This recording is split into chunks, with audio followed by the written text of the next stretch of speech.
Hello दोस्तों, आज हम स्टार्ट करेंगे सॉलिड ज्योमेट्री मैथ का chapter first journal equation of second degree for BA and BSc first semester first year के लिए। ये चैप्टर बहुत ही आसान है और उससे भी आसान होगा इसको समझने का हमारा तरीका।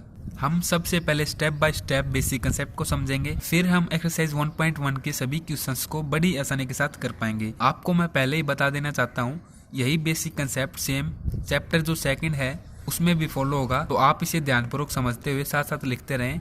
तो देखिए, जब हम कोई भी क्वेश्चन करते हैं तो उसका पहला स्टेप हमारा यही होता है कि हम उसको इस इक्वेशन के साथ कंपेयर करें। इस इक्वेशन को जर्नल इक्वेशन ऑफ कॉनिक भी कह सकते हैं या फिर आप कह सकते हैं general equation of second degree. Equation है a x square plus 2h(xy) plus by square plus 2gx plus 2f(y) plus C. यहाँ से क्या होगा कि जब हम कोई भी क्वेश्चन करते हैं और उसको इसके साथ कंपेयर करते हैं, सबसे पहले तो हम यहाँ से A B C G F H की वैल्यू प्राप्त कर लेते हैं। तो यह है सबसे इम्पोर्टेंट इक्वेशन है, दोनों चैप्टर्स में ही सभी क्वेश्चन में इसका यूज होगा। अब देखिए, हमें A B C G F H की वैल्यू अगर मिल जाती है तो सेकंड स्टेप में हमें क्या करना होता है, डेल की वैल्यू फाइंड आउट करनी होती है। डेल को डिस्क्रिमिनेट भी कहा जाता है। डेल की वैल्यू फाइंड आउट करने का हमारे पास ये फॉर्मूला होता है A B C plus 2f(g(h) minus A F square minus B G square minus C H square. इसको आप आसानी के साथ याद कर सकते हैं। देखो, ए बी सी प्लस 2f(g(h). अब आपको करना क्या होगा, माइनस ए, फिर एफ ले लीजिए यहाँ से, ए इंटू में एफ का स्केयर, फिर माइनस यहाँ से बी और यहाँ से हम जी लेंगे तो ये क्या हो जाएगा, माइनस बी इंटू में जी का स्केयर, फिर यहाँ पर रहता है सी और यहाँ पर रहता है एच, फिर हम क्या कर देंगे माइनस सी इंटू में एच का स्केयर। जो वैल्यूज हम फर्स्ट स्टेप से यहाँ से प्राप्त करेंगे उन्हीं को हम यहाँ पर पुट कर देंगे A B C F G H की जगह, तो हमारे पास डेल की वैल्यू आ जाएगी। अब डेल की वैल्यू हो सकता है हमारे पास 0 के इक्वल आ जाए या फिर डेल की वैल्यू हमारे पास नॉट इक्वल टू 0 आ जाए। नॉट इक्वल टू 0 मीन्स 2 4 3 -4, मतलब कुछ भी वैल्यू आ जाए लेकिन वो 0 नहीं होनी चाहिए। तो इस केस में देखिए क्या होता है, journal equation of second degree always represent a conic section. जब भी हम डेल की वैल्यू निकालते हैं तो हमारी जो जर्नल इक्वेशन होती है सेकंड डिग्री की, वो ऑलवेज रिप्रेजेंट करती है कोनिक सेक्शन को। कोनिक सेक्शन के अंतर्गत हमारे पास आते हैं parabola, hyperbola, ellipse, circle, pair of straight line. तो थर्ड स्टेप में आपको क्या करना होता है, यदि हमारे पास डेल की वैल्यू नॉट इक्वल टू 0 आ जाती है, देखिए मैंने यहाँ पर नेचर लिख रखा है। नेचर का क्या मतलब है, क्वेश्चन में हमें लिखा मिलेगा, देखो जैसे कि हम क्वेश्चन ही करेंगे इस बेसिक कंसेप्ट के बाद, देखो यहाँ पर लिख रखा है find the nature of the curve. तो नेचर हम यही इसी स्टेप से प्राप्त करते हैं। यदि हमारे पास डेल की वैल्यू नॉट इक्वल टू 0 है तो ये हमारे पास फॉर्मूला होता है इस प्रकार से, A B minus H square.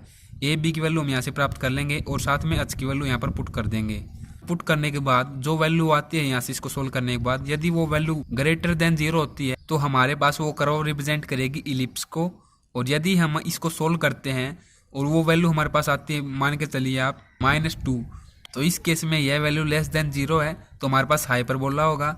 फिर देखिए फॉर्मूला सेम है, और यदि हमारे पास वो वैल्यू 0 के इक्वल आ जाती है और साथ में a प्लस बी का हम सम करें तो वो अगर 0 के इक्वल आ जाता है, जैसे कि देखिए मान के चलिए आप a की वैल्यू मैंने यहाँ से फाइंड आउट की, a की वैल्यू -2 एंड b की वैल्यू यहाँ पर 2, इन दोनों का हम सम करके देखते हैं तो ये हमारे पास क्या आएगा, 0 के इक्वल। तो इस प्रकार से जो हमारे पास नेचर होगा कॉनिक का या आप कह सकते हैं कर्व का, वो क्या होगा, रेक्टेंगुलर हाइपरबोला की फॉर्म में। और यदि हमारे पास ये वैल्यू हम निकालते हैं इक्वल टू 0 आ जाए तो हमारे पास वो कर्व रिप्रेजेंट करेगी पैराबोला को। देखो यहाँ पर ये केस था क्या, a प्लस बी को हम सम करें तो 0 के इक्वल आए, लेकिन यहाँ पर ओनली यहाँ पर 0 आ जाए तो हम कहेंगे ये पैराबोला है।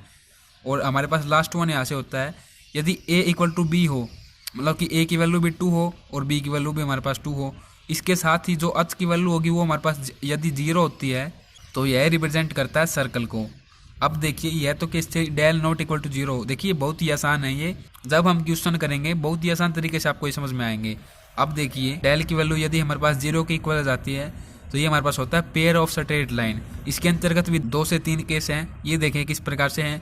यदि हम इस फॉर्मूले में वैल्यू पुट करते हैं ए बी एच की और वो हमारे पास 0 के इक्वल आ जाए तो ये रिप्रेजेंट करेगा पेयर ऑफ पैरेलल लाइंस। देखिए ये और ये सेम नहीं है, क्योंकि देखो यहाँ पर क्या कंडीशन थी, जो डेल होगा वो नॉट इक्वल टू 0 होगा और ये क्या है, डेल इक्वल टू 0 की फॉर्म में। तो pair line of straight line जब भी हमारे पास होती है जब डेल इक्वल टू 0 होता है, तो देखो ये हो जाएगा pair of parallel lines. Secondly यदि a प्लस बी का सम हम करें और वो इक्वल टू 0 हो जाता है तो ये रिप्रेजेंट करेगा pair of perpendicular lines.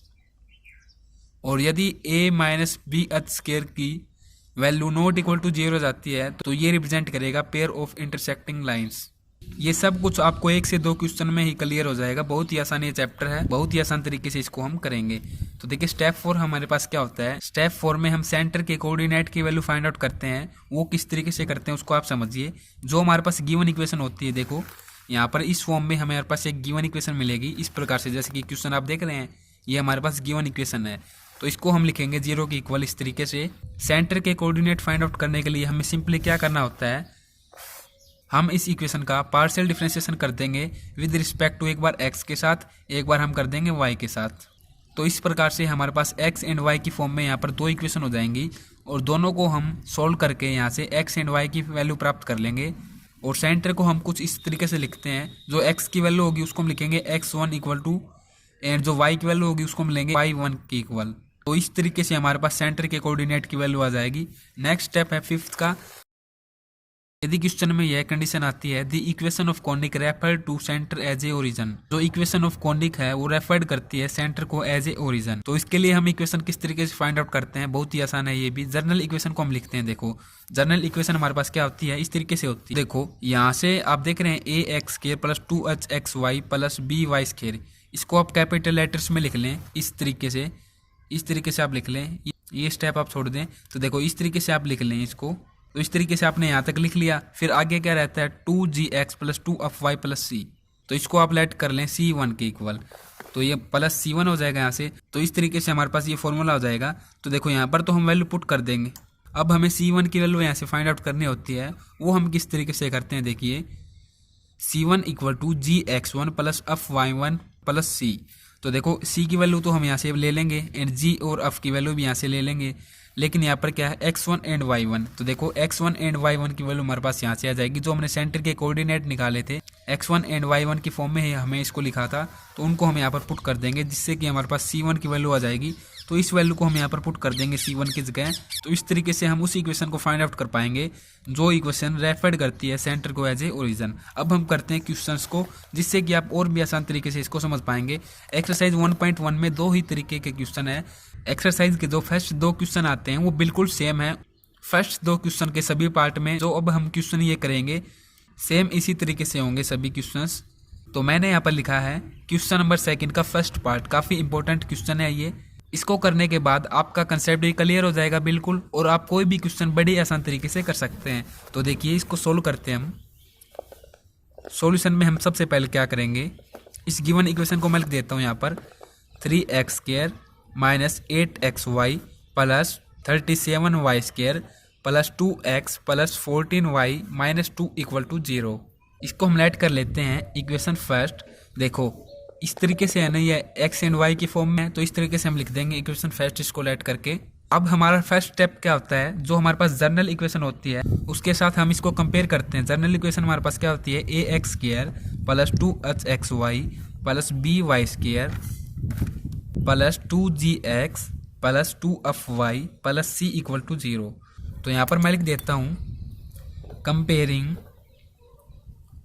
Equation first with general equation of conic, ये आप लिख सकते हैं सेकंड डिग्री। तो देखो a की वैल्यू यहाँ से क्या आ जाएगी ये, और b की वैल्यू ये हो जाएगी y स्क्वायर के साथ। अब देखो c की वैल्यू यहाँ से क्या हो जाएगी, c कांस्टेंट है एक, तो ये हो जाएगी 2। अब हम देखो इस तरीके से लिख देते हैं a equal to 13, b equal to 37, c equal to -2। अब हमें क्या निकालना है, इसकी वैल्यू निकालनी है h की, यहाँ से g की, यहाँ से f की। तो 2h को हम कंपेयर करते हैं इसके साथ। 2h equal to x Y के साथ है ना ये, तो एक्स वाई यहाँ पर भी है और यहाँ पर भी है, तो हमें ऐसा देखना है कि एक्स वाई के साथ होनी चाहिए। यहाँ पर क्या है -18, तो -18 मैं लिख देता हूँ। फिर देखो 2g ये x के साथ है, तो ये भी x के साथ है, तो यहाँ पर ये x के साथ है। तो देखो यहाँ पर क्या है 2g इक्वल टू 2 के इक्वल लेंगे। फिर 2f ये y के साथ है, तो यहाँ पर भी y कोएफिशिएंट है, 2f इक्वल टू 14। अब देखो h की वैल्यू यहाँ से क्या जाएगी, इस तरीके से लिख दो आप 2/2, f को लिख देंगे 14/2, यहाँ पर आ जाएगा। तो h की वैल्यू हमारे पास क्या आ जाएगी -9, g की वैल्यू आ जाएगी 1 के इक्वल, एंड f की वैल्यू हमारे पास क्या आ जाएगी 7 के इक्वल। तो फर्स्ट स्टेप तो हमारा यहाँ पर कंप्लीट होता है। सेकंड स्टेप में हम क्या करते हैं, डेल की वैल्यू फाइंड आउट करते हैं। तो उसके लिए हमारा फॉर्मूला क्या होता है, ABC plus 2f g h। Minus A, फिर यहाँ से एफ का स्केयर, फिर माइनस यहाँ से बी, यहाँ से जी का स्केयर, फिर माइनस यहाँ से सी और यहाँ से एच का स्केयर। तो देखिए यहाँ पर हम वैल्यूज पुट करते हैं ए बी सी। ए की वैल्यू 13 है, बी की वैल्यू 37, सी की वैल्यू -2 है, प्लस 2 इंटू में एफ जी एच, एफ की वैल्यू 7 है, फिर जी है, जी की वैल्यू हमारे पास 1 है, मल्टीप्लाई एच की वैल्यू -9 है, फिर माइनस ये क्या है ए इंटू में एफ का स्केयर। ए की वैल्यू हमारे पास क्या है 13 इंटू में एफ का स्केयर, एफ हमारे पास 7 है तो मैं डायरेक्ट लिख देता हूँ 49 इसका स्केयर आ जाएगा। फिर क्या है माइनस बी, बी हमारे पास क्या है 37, मल्टीप्लाई में जी का स्केयर, जी का स्केयर 1 है, जी 1 है तो इसका स्केयर भी क्या हो जाएगा 1 करेंगे तो इसका स्केयर भी 1 हो जाएगा।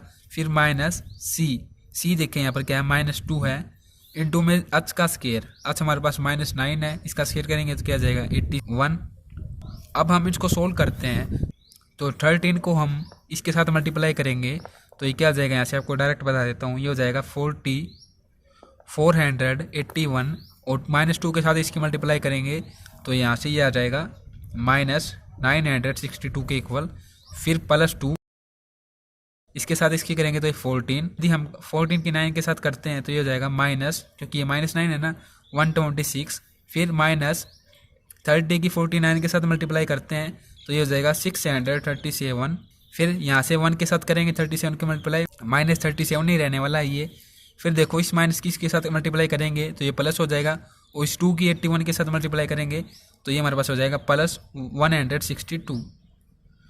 इनका सम कर देते हैं यहाँ से, देखो ये नेगेटिव है, ये भी नेगेटिव है, ये भी नेगेटिव है एंड ये भी नेगेटिव है, इनका हम सम कर देते हैं तो ये क्या हो जाएगा, इस तरीके से यहाँ पर मैं कर रहा हूँ 37, 7 7 14, 2 है, 16 में 6 ये हो जाएगा यहाँ से 2, ऊपर भी 2, 6 यहाँ से हो जाएगा 6 और 6 ये है 12, 2 यहाँ से 14 और 2 यहाँ से 16, तो ये इस तरीके से हो जाएगा यहाँ से 9 1 10 और 7 ये हो जाएगा 17, तो इस तरीके से हो जाएगा 1762 माइनस, ये माइनस का है और ये साथ में क्या है +162, तो यहाँ से क्या आ जाएगा -1600 के इक्वल। तो देखो ये हमारे पास जो डेल की वैल्यू आई है वो क्या है नॉट इक्वल टू 0 आई है। तो देखिए क्वेश्चन में हमें फर्स्टली क्या कहा गया था, हमें इसमें nature of curve find out करना है, तो अब हम नेचर फाइंड आउट करते हैं फिर हम सेंटर फाइंड आउट करेंगे। तो nature of curve find out करते हैं तो इसका फॉर्मूला हमारे पास क्या होता है, नॉट इक्वल टू 0 आई है, ये फॉर्मूला होता है हमारे पास a इंटू में b माइनस एच स्केयर। तो यहाँ से हम वैल्यू पुट कर देते हैं, a एंड b की वैल्यू क्या आई है हमारे पास 13 इंटू में 37 माइनस एच स्केयर, एच हमारे पास क्या आई है -9, इसकी वैल्यू स्केयर करेंगे तो ये 81 हो जाएगा, यहाँ से इसकी इसके साथ मल्टीप्लाई करेंगे तो ये हो जाएगा 481 -81 है, हमारे पास ये आ जाएगी 400 के इक्वल। तो देखो 400 क्या है ग्रेटर देन 0 है, तो ग्रेटर देन 0 के लिए जो नेचर होगा कर्व का वो किस तरीके से रिप्रेजेंट करेगा इसको, ये देखो ये ग्रेटर देन 0 है तो हमारे पास जो नेचर होगा कर्व का वो रिप्रेजेंट करता है इलिप्स को। तो देखो इनको आप आसान तरीके से याद कर सकते हैं अपने आप से ट्रिक बनाकर, ये आशा करता हूँ आप अपने आप से कर लेंगे। तो यहाँ पर हम लिख देंगे कुछ इस प्रकार से, इक्वेशन फर्स्ट, जो हमने इक्वेशन लेट की थी ना, ये इक्वेशन फर्स्ट जो हमारे पास गिवन इक्वेशन थी वो क्या रिप्रेजेंट करती है, रिप्रेजेंटेड एन इलिप्स, ये हमारे पास क्या है nature of curve. Secondly question में क्या था, हमें सेंटर के कोऑर्डिनेट फाइंड आउट करने हैं। देखो यहाँ पर सेंटर शब्द लिखा गया है तो आप इससे समझ जाएं कि हमें सेंटर के कोऑर्डिनेट फाइंड आउट करने हैं। तो यहाँ पर हम लिख देते हैं कोऑर्डिनेट ऑफ सेंटर। तो देखिए इसके लिए मैंने आपको क्या स्टेप बताए थे, स्टेप नंबर 4 में देखिए हमारे पास जो गिवन इक्वेशन होगी उसको हम लिख लेंगे 0 के इक्वल, फिर हम पार्शियल डिफरेंशिएशन कर देंगे, एक बार x के साथ एक बार y के साथ।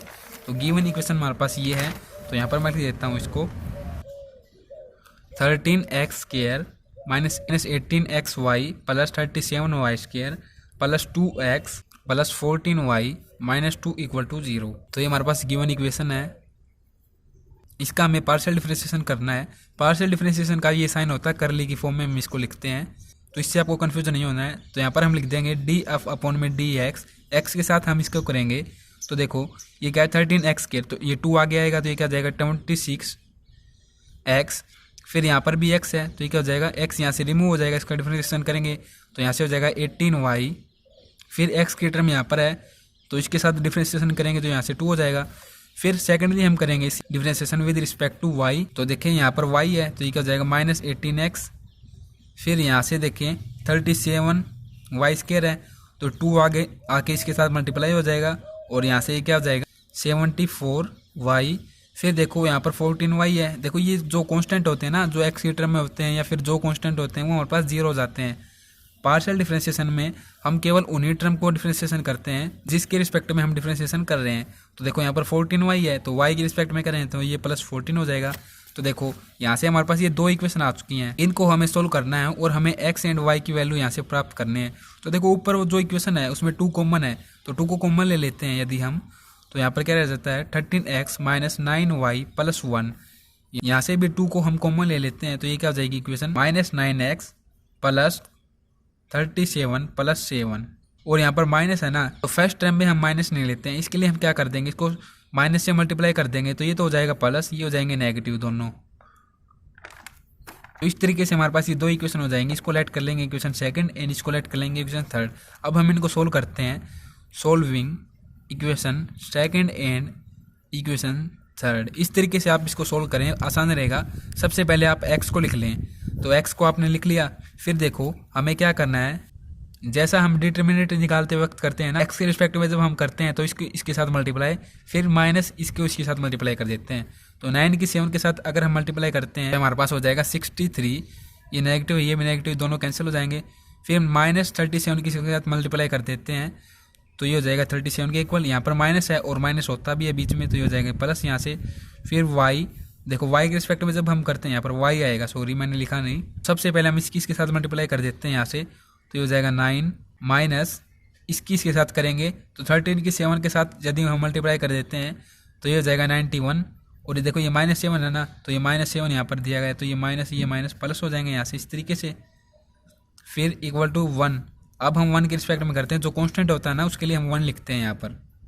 तो 1 अपॉन में इसके साथ इसकी मल्टीप्लाई कर देते हैं तो ये क्या हो जाएगा 37 इंटू में 13 के साथ हम करते हैं तो ये हो जाएगा 481।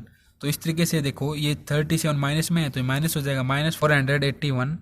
फिर देखिए ये 9 है और इसके साथ इसकी मल्टीप्लाई कर देंगे तो 81 हो जाएगा क्योंकि ये भी 9 है। फिर देखो यहाँ से माइनस का आएगा और माइनस साइन हम बीच में लेते हैं तो ये हो जाएगा +81। तो इस तरीके से हम सोल्व कर देते हैं। इनको हम सम करेंगे तो 7 और 3 10, हासिल लगी 1, 6 से 3 और हासिल जो होगी वो क्या हो जाएगी 1, तो 9 और 1 क्या हो जाएगा 100। फिर y अपॉन में 91 + 9 100 आ जाएगा यहाँ से भी।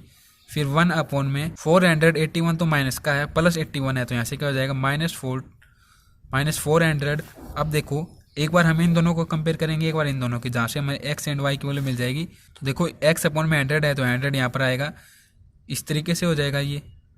और ये दोनों कैंसिल करेंगे तो x की वैल्यू हमारे पास क्या जाएगी 1 अपॉन में 4। ये माइनस का था तो आगे माइनस हो जाएगा। फिर सेकेंडली इन दोनों को हम कंपेयर करते हैं तो y इक्वल टू ये 100 यहाँ पर जाएगा, इस तरीके से हो जाएगा सेम उसी तरीके से जहाँ पर हमने x की वैल्यू निकाल ली, जहाँ जिस प्रकार से हमने x की वैल्यू निकाली तो ये भी कुछ इसी प्रकार से कैंसिल होकर आ जाएगा। तो हम लिख देंगे coordinate of the centre are -1/4 and -1/4। ये हमारे पास होता है x1 एंड ये हमारे पास होता है y1। तो देखो इसी क्वेश्चन में नेक्स्ट हमें सोल्व करना है the equation of conic refer to, जो इक्वेशन है कॉनिक की वो रेफर करती है सेंटर को एज ए ओरिजिन। तो इसके लिए स्टेप हमारे पास कुछ इस प्रकार से थे। जो जनरल इक्वेशन होगी उसको हम कुछ इस फॉर्म में लिखेंगे। देखो मैं लिख के आपको बता देता हूँ। हम क्या निकाल रहे हैं, equation of conic refer to centre as a origin is, इस तरीके से हम लिखते हैं ax² + 2hxy + by² और फिर हम लिख देते हैं इसके प्लस में c1 इक्वल टू 0। तो देखो ए बी एंड एच की वैल्यू तो हमारे पास इक्वेशन फर्स्ट में हमें यहाँ से फाइंड आउट कर ली थी। वो वैल्यू क्या आई थी, ए की 13, बी की 37 एंड एच की आई थी -9। तो वो वैल्यू हम यहाँ पर पुट कर देते हैं। इनको हमें कैपिटल लेटर में लिखना होता है। तो यहाँ से ये क्या जाएगा 13x² प्लस 2 इंटू में -9 इंटू में xy plus 37y² plus c1 equal to 0। यहाँ से हो जाएगा 13x² प्लस, देखो इसके साथ मल्टीप्लाई होगा तो ये -18xy हो जाएगा, फिर plus 37y² plus c1 equal to 0। तो हमें यहाँ से c1 की वैल्यू यहाँ से फाइंड आउट करनी है। उसका फॉर्मूला हमने यहाँ से क्या पढ़ा था, gx1 plus of y1 plus c। तो gx1 plus of y1 plus c। तो g की वैल्यू हमारे पास क्या थी, g की वैल्यू हमारे पास आई थी 1 के इक्वल 1 मल्टीप्लाई x1 की वैल्यू देखो ये हमारे पास होती है, ये हमारे पास क्या है -1/4 प्लस अफ की वैल्यू हमारे पास यहाँ से क्या आई थी 7 के इक्वल मल्टीप्लाई y1। हमारे पास ये सेंटर की जो कोऑर्डिनेट आए थे, तो सेंटर का जो सेकंड कोऑर्डिनेट था उसको हम y1 के इक्वल लेते हैं। ये क्या था -1/4, फिर प्लस c है। तो c की हमारे पास वैल्यू आई थी किसके इक्वल, -2 के। तो यहाँ पर हो जाएगा -2। तो देखो ये क्या हो जाएगा, इस एक के साथ मल्टीप्लाई होकर इसी तरीके से इसके साथ मल्टीप्लाई होकर -7/4, फिर -2 है। तो 4 को हम एलसीएम लेते हैं। तो इस तरीके से 4 के साथ मल्टीप्लाई होकर ये क्या हो जाएगा, इस तरीके से हो जाएगा -8। और देखो इसको सोल्व कर देते हैं। तो यहाँ से -8 फिर -8 तो -16/4, इसको इसके साथ डिवाइड कर देंगे तो -4 हमारे पास इसकी वैल्यू आ जाएगी। तो इस वैल्यू को हम यहाँ पर पुट कर देते हैं c1 की जगह। तो ये हो जाएगा 13x² -18xy plus 37y² -4 equal to 0। तो हमारे पास ये इक्वेशन आ जाएगी कुछ इस तरीके से, जो कि रेफर करेगी सेंटर को एज ए ओरिजिन। तो फर्स्ट जो कैटेगरी थी हमारे पास एक्सरसाइज 1.1 में, वो हमारे पास समाप्त होती है। आप प्रैक्टिस करना इस वीडियो को देखने के बाद। किसी भी क्वेश्चन में आपको प्रॉब्लम आती है एग्जाम्पल्स में या एक्सरसाइज के जो फर्स्ट एंड सेकंड क्वेश्चन के पार्ट हैं उनमें, तो आप इस वीडियो के नीचे कमेंट जरूर करें। और नेक्स्ट वीडियो में हम समझेंगे कि SM डॉट वाले क्वेश्चन किस तरीके से हम करते हैं। वीडियो को देखने के लिए आप सभी दोस्तों का बहुत बहुत धन्यवाद।